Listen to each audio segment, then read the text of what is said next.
Welcome back sa ating channel. Naging mainit nga na usapin di umano sa mundo ng social media matapos ngang banata ni Teddy Casino itong si Vice President Sara Duterte na akala mong ito si Casino na si Teddy na ito ay maraming nagawa sa bansang Pilipinas at puro pang babatikos at paninira. Ang ginagawa nga kay Vice President Sara Duterte ay hindi nga natiis ni Attorney Salvador Panelo itong si Teddy Casino na to matapos nga ang paninira kay Vice President Sara Duterte at talagang sinasabi na walang kwenta ito sa pamumuno sa bansang Pilipinas na talagang nagsasama nga ang mga black propaganda na ito para sirain ang imahe ng mga Duterte at ng iba pang matitino na opisyales. Dito nga natin makikita na talagang supalpal at pahiya nga ang inabot nila sa harap ni Attorney Salvador Panelo dahil nakatanggap nga sila ng matinding buwalta at pambabatikos at talagang isiniwalat ang kanilang mga baho. Dito nga natin makikita na kahit inaaraw-araw nga ang paninira kay Vice President Sara Duterte ay araw-araw naman na ibinubulgar at isinisiwalat ni Attorney Salvador ang kanilang mga baho na tinatago, lalong-lalo na ang mga black propaganda na ito na talagang hindi naman inaakayos ang kanilang trabaho at walang naitutulong sa taong bayan. Dahil kung titignan natin mga kaibigan, puro na lang paninira ang kanilang ginagawa at hindi na ginagampanan ang kanilang mga tungkulin sa ating gobyerno at talagang nagsasahod na lang sila buwan-buwan na wala naman silang natatapos at naipapasa na batas kundi puro reklamo at paninira lamang. Well mga kaibigan, para nga sa karagdagang impormasyon, panoorin nga natin ang buong video at kung bago ka pa lamang sa aking channel, huwag kalimutan i-click ang subscribe button at notification bell para lagi kang updated sa ating mga bagong video. At para sa sulit viewers natin dyan, maraming salamat sa walang sawang pagsuporta. Inday Sara. Sapagkat ang layunin talaga niyan, sisiraan nila itong si Inday Sara. Sapagkat siya ho ang talaga namang pinakamalakas na magiging kandidato sa Panguluhan. At ako na po nagsasabi sa inyo, siya ang susunod na presidente kung siya ay tatakbo. Yung mga kaalyado ng presidente ngayon, kamag-anakan, gusto nilang pumalit kay PBBM. At ngayon pa lang, alam nila ito, kailangan libayin na natin ito this early. Kung hindi, wala. Kakain tayo ng alikabok dito pag tayo tumakbo. So, they're destroying her and uunahin nila yung mga principal supporters. Tinday si Gloria Arroyo, supporter, kaalyado ni Inday Sara, tinanggal nila. Pareho ni Ontiveros, isa pa rin yun. Madalit sabi, sinisiraan nila na yung daraan doon ay si Vice President Inday Sara at dahil sa pagdaan niya, nasira yung daloy ng trapiko at naabala ang mga tao. Pero pinalaki nitong si Casino. Casino. Talagang itong mga nasa kaliwa, hindi lamang sila pasaway. Okay lang yung pasaway na mga mischievous things ang ginagawa. Pero pag yan ikaw ay naninira ka na, lumilikha ka ng istorya, mga peking balita, paninira na yan. Hindi na maganda yan. Ang tinutukoy ho natin, yung nag-trading sa social media, at saka nasa dyaryo ngayon. Hindi ba? Lately, kung ilang araw na rin, pinoprotakte ng kritisismo si Inday Sara Duterte. Ang Vice Presidente natin, ang anak ng dating Presidente Rodrigo Roa Duterte at siyang Secretary of Education. Binabanatan siya dahil sa kanyang pagkakaroon ng confidential and security funds. Hindi nga nag-iimik ito pero hindi pa sabi ko sa inyo, ito mabait na tao ito. Pero pag ito kinanti nyo at mali ang pagkakanti nyo, yung wala sa katotohanan, wala sa lugar, talaga parang tigre ito, umaalma ito. Okay, ano sabi niya? Kasi kinokontra nila yung pagkakaroon niya ng security or rather confidential and intelligence funds. Na yun po ay ginagamit sa mga proyekto na ang layunin ay pangalagaan ang seguridad ng bansa at ng ating mga kabataan. Sabagat maraming kalaban ng Estado, o kagaya ng NPA, CPP, mga teroristang yan, yung mga sindikato, mga kriminal. Marami ho yan. Kaya si Inday Sara, nung nasa Davao yan, nung siya'y alkalde ng ilang taon, naging matagumpay po siya sapagkat ginagastusin niya yung seguridad ng Davao. Talagang pareho ng kanyang ama.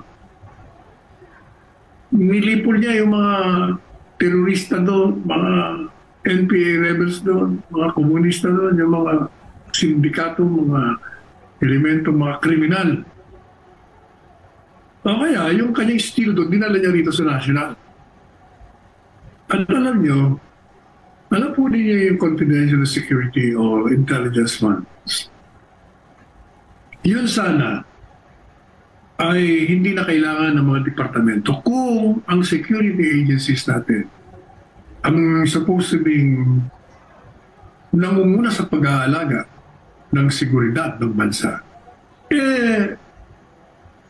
Matagumpay na ginagawa nila ang kanilang trabaho. Pero obviously hindi.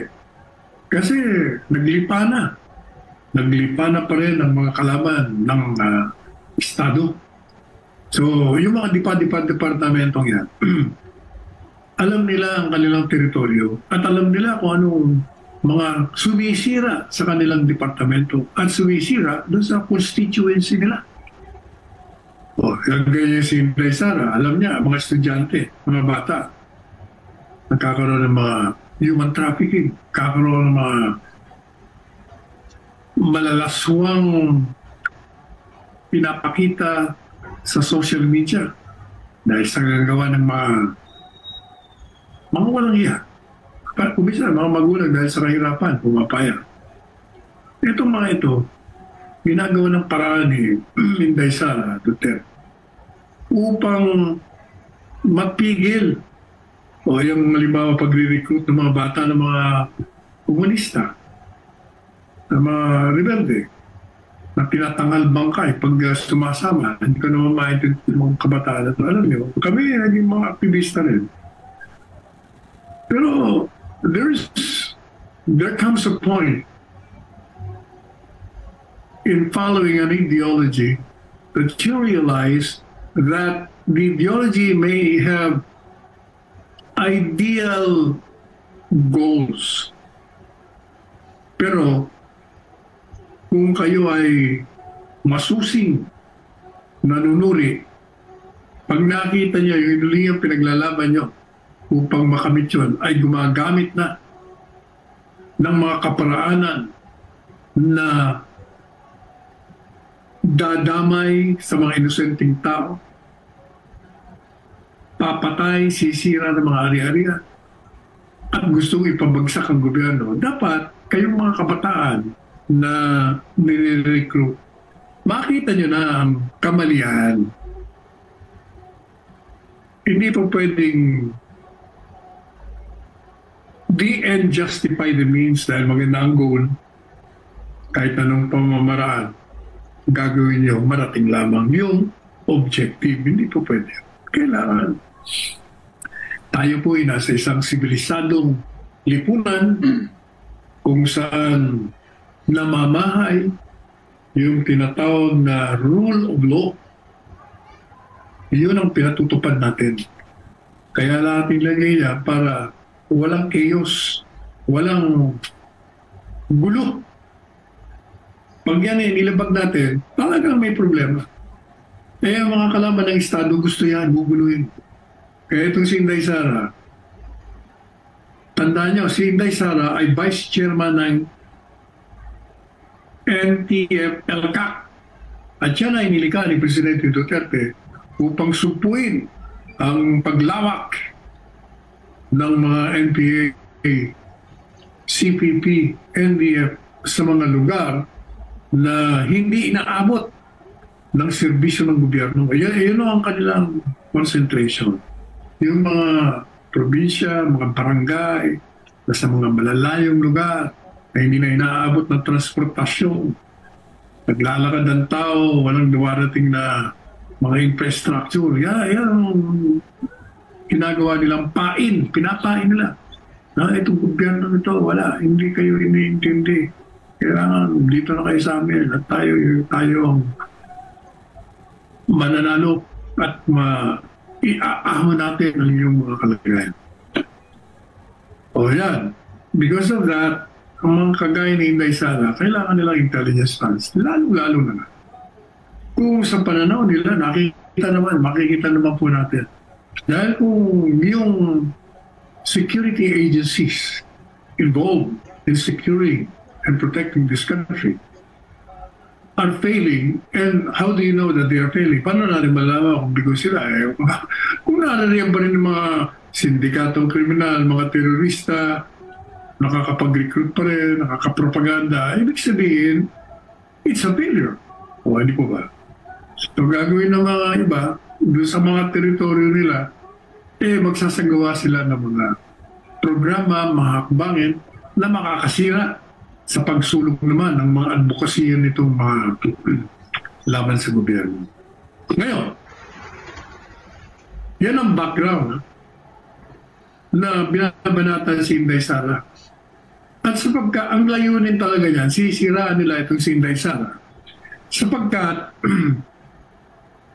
siya ho ang talaga namang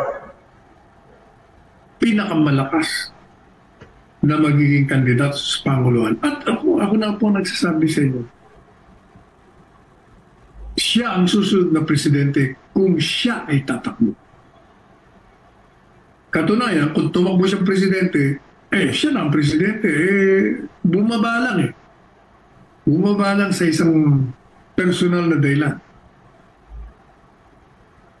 Kung hindi siya talaga nag-slide down sa vice president, talagang panalo. Ngayon, siyempre, yung mga kaalyado ng presidente ngayon, kamag-anakan, gusto nilang pumalit kay PBBM. At ngayon pa lang, alam nila ito, kailangan libayin na natin ito this early. Kung hindi, wala. Kakain tayo ng alikabok dito pag tayo tumakbo. So, they're destroying her, and uunahin nila yung mga principal supporters. Si Gloria Arroyo, supporter, kaalyado ni Inday Sara, tinanggal nila. Pagkatapos ngayon, nung makita nila na itong mga kaliwa, sinilip yung controversial na funds, intelligence and confidential funds, hindi nyo napansin, ang mga tumitira sa kanya sa Kongreso ay mga party list na identified sa kaliwa. At walang nagtatanggol sa kanya. Pati na yung kasama niya, gaya ni Stella Kibo, yung mga kongresista namin dito sa Marikina. Akala ko pagtatanggol niya, wala, tahimik. Hindi lang tahimik, inipit niya pa. Sabi niya, gumastos pala ito ng magkano yun? 240 million in intelligence and confidential funds in 11 days. 11 days. Dapat daw 19 days. So, alam po ninyo eh.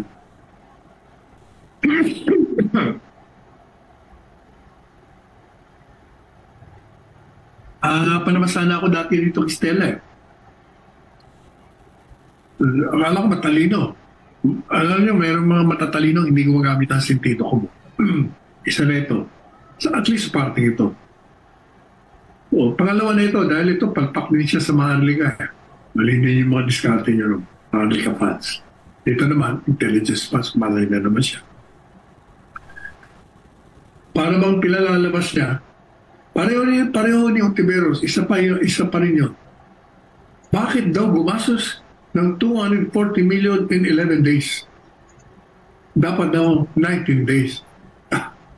Naman iki-11 yan, in 19 days yan, pareho din yan kasi yung pondong yun, allocated, talagang nakalagay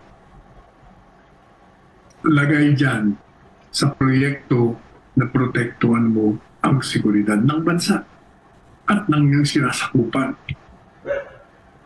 maganda nga, magastos mo in one day, maubos mo kagad yun at nagawa mo na lahat ng mga gusto mong gawin. Hindi po ba? Kaya bakit parang pinalalabas yun na may anomalya? Walang anomalya dyan. Pati nga yung pag-transfer from Office of the President to Vice President, sinasabi nilang anomalous.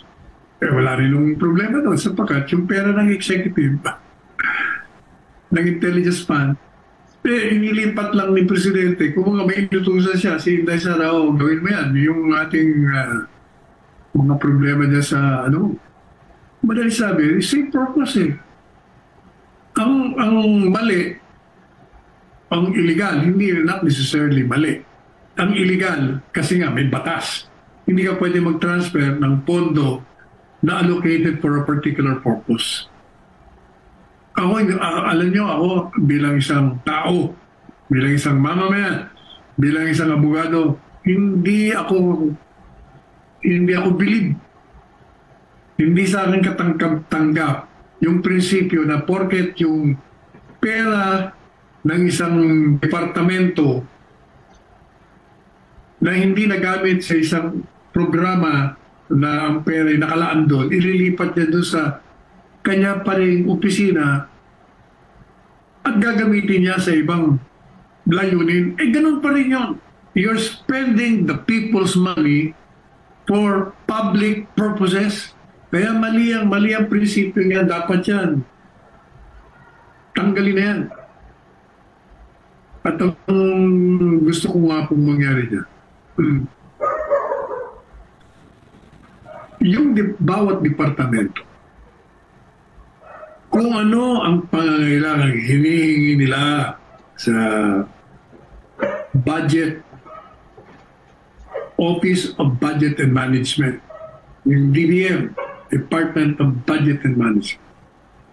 Kung hinihingi na 500 million, 1 billion para sa kanilang departamento, at yun naman nakalagay naman yun. Detalyado naman yan kung anong mga kailangan. Huwag nang pakialaman ng BBM. Sapagkat yung departamentong yun, sila nakakaalam ng pangangailangan nila. At yung pag sinabi mo, sobra, pati yung sobra, kasama ho yun. Ginagamit nila, sentido comum nila, na baka kung eksakto, magkaroon ng aberya, kukulangin. Kaya nagbibigay na sila ng reserba. Parang diyang nagpapagawa ka ng flooring. Flooring ng tiles. So kahit na anong bagay na sa isang bahay na gusto mong gawin. Pinto, windows, kailangan mo ng kahoy. Hindi naman eksakto lang ang bibiliin mo kasi pag eksakto at nagkaroon na nasira yan, wala ka na pampalit ng eksakto. Alam yung mga tiles. Kasi ang tiles o yung flooring tiles, may mga design on a particular time. Kung minsan yung design, umabot ng 5 years, minsan 2 taon, minsan nga 1 taon lang. Pag hindi ka bumili ng maraming reserba at nagka-diferensya yung tiles mo, nasira, nabasag, nag-crack, paano mo papalitan ngayon yan at pareho design kung wala kang reserva? Kaya ako, madala na ako dyan. Kaya ang ginagawa ko, nagpaparepair ako ng kung ano, bagay, ay dinodoble ko na. Pati sa mga ilaw na yan. Marami na akong reserva dyan.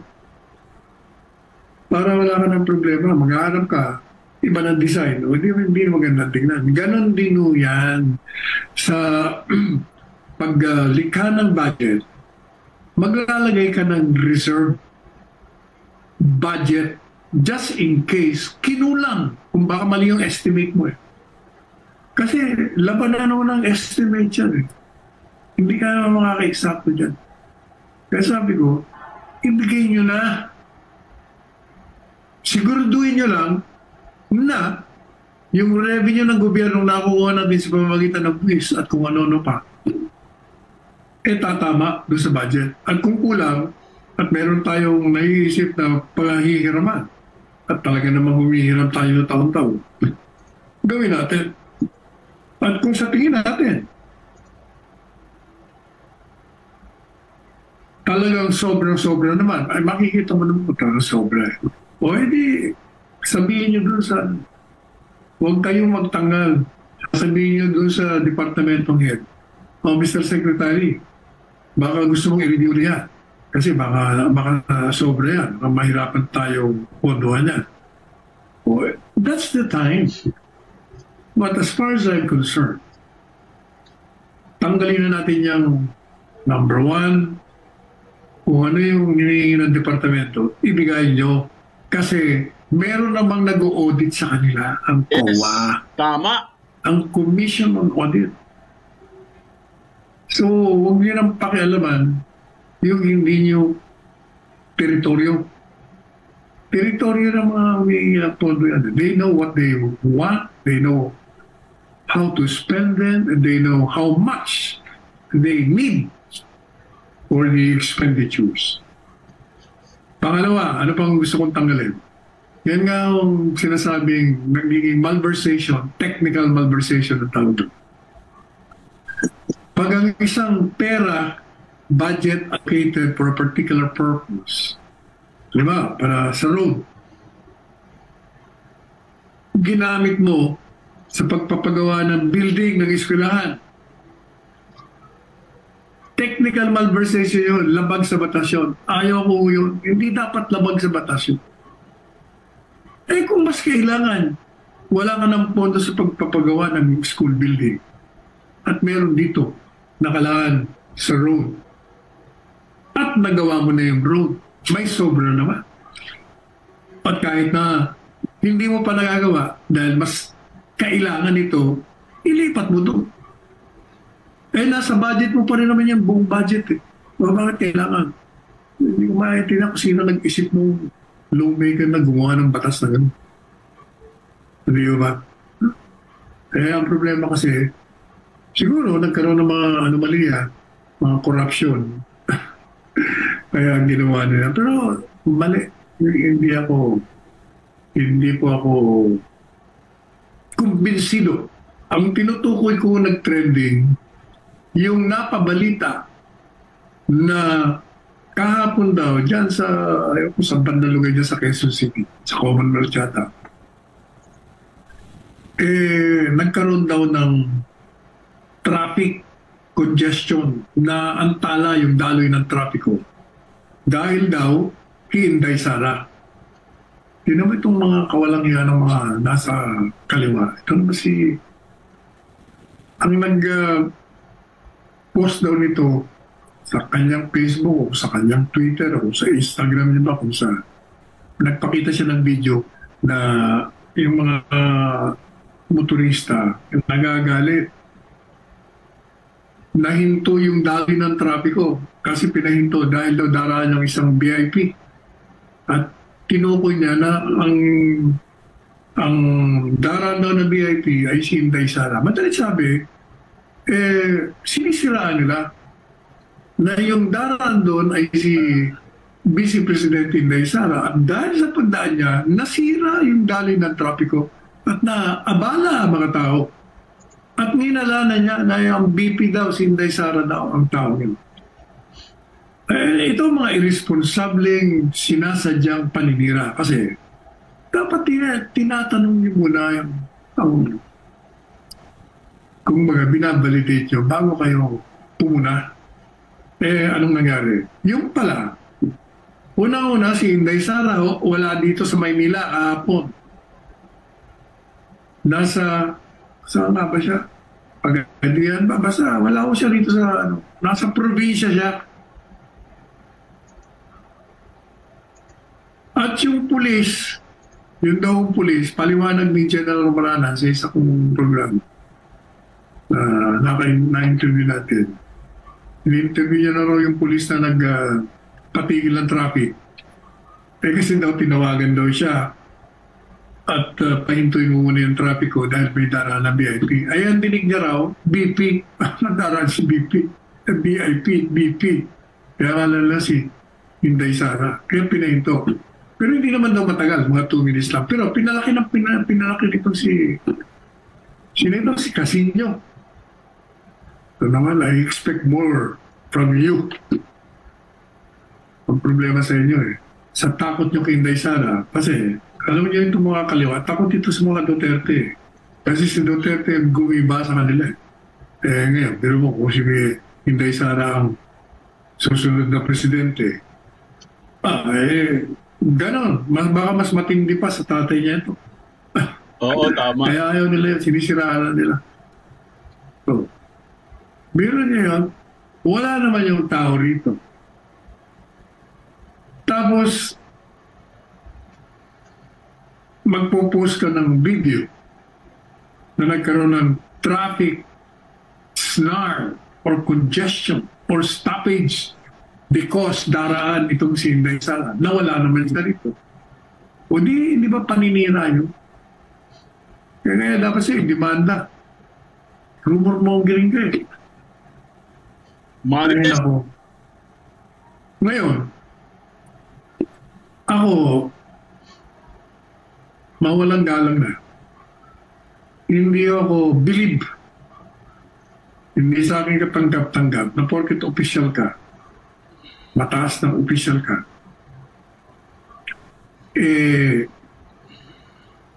papahintuin mo ang traffic. Kaya po pinupurihan si Pinoy, yung nasirang Pinoy Aquino. Hindi po ba natatandaan niyo, si Pinoy, for all his faults,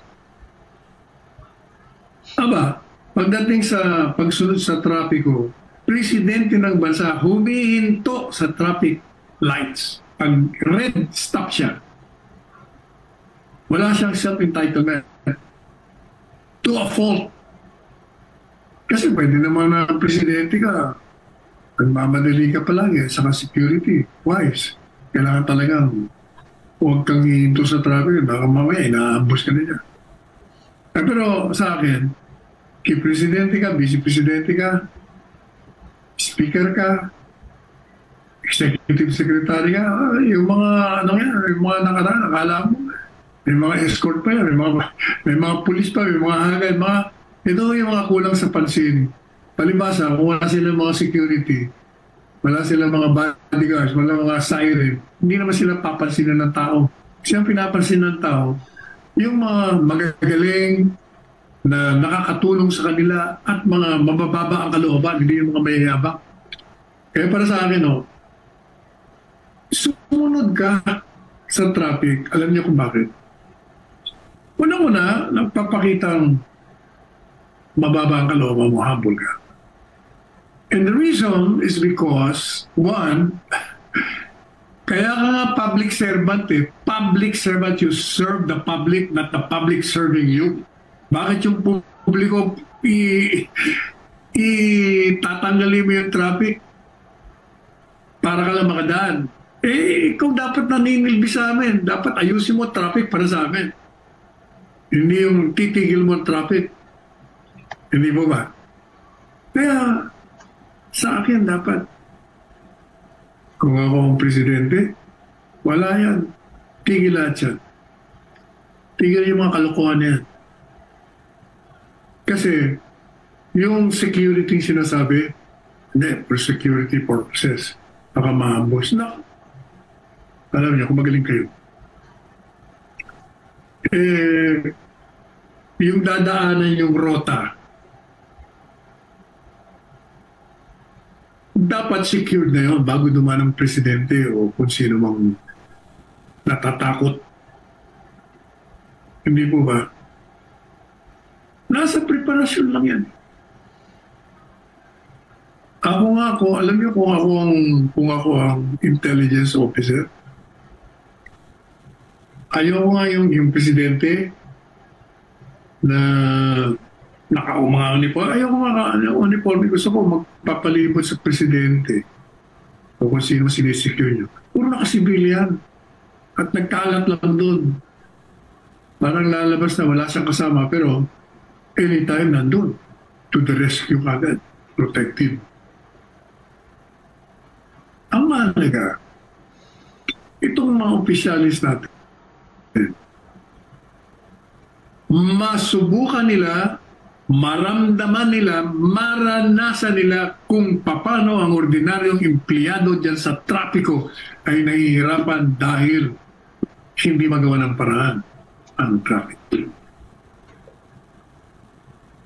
Noon pa, wala pa yung mga skyway niya. Sinasabi ko na noon, no? Ang solusyon lang yung mga skyways.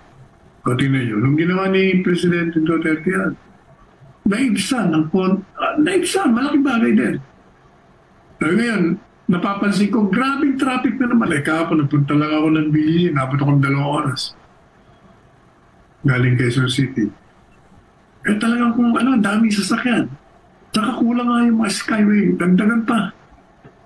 Kailangan meron pang ibang means of transportation, yung sa ilalim, mga subway. Hindi po ba? Pero ako talaga kontra diyan sa mga binibigyan natin ng masyadong, hindi lang masyadong, ng importansya. Yung mga nanungkulan na mga sweldohan lang natin. Kaya nung yan si Presidente Duterte, siya nagpakita ng kababaan ng kalooban, ng humility tinatawag. Ayaw niya yung mukha niya, nakikita niya sa mga opisina. Hindi po ba? Ang naging kalakaran, mga presidente, mayor, mga mukha nila nandyan. Ayaw niya yan. Ayaw niya yan. Kita niya, nung pumunta siya sa Boracay, pupunta sana, nung makakita niya sa screen ng TV news, may nakalagay na huge banner welcoming the president and thanking him for the Boracay na ginawa niyang release. Hindi niya tinuloy. Cancel dyan. Ayaw ko yung pupunta ka dyan tapos pinagmamala. Ayaw niyo gano'n. Ayaw niya nga ng mga escorts. Kita niyo, nagtataksi pa eh. Nagpipick up lang eh. Kaya lang, dahil president siya, mabaw naman ng PSG yun. Pero kumisa tinatakasan yun. Pero yung mga yung mga maraming security guards, yun ang mga insecure. Palibasa kasi marami kayong atraso. Ang iba maraming atraso. Kaya gusto nila secure. Ang iba naman, kung feeling nila kung sila yung mayor, gobernador, kongresista, senador, malaking tao na sila. Kaya kailangan malaman ng tao na ako'y senador. Kung walang security, hindi sila papansinin. Hindi po ba? Pero yung mga taong humble lang, kilala ng tao, makikita, nag-iisang naglalakad, umahanga sila at nakakasalamuha ng ordinaryong tao. Hindi mag-aalangan lumapit sa iyo, kaya ka nga public servant eh.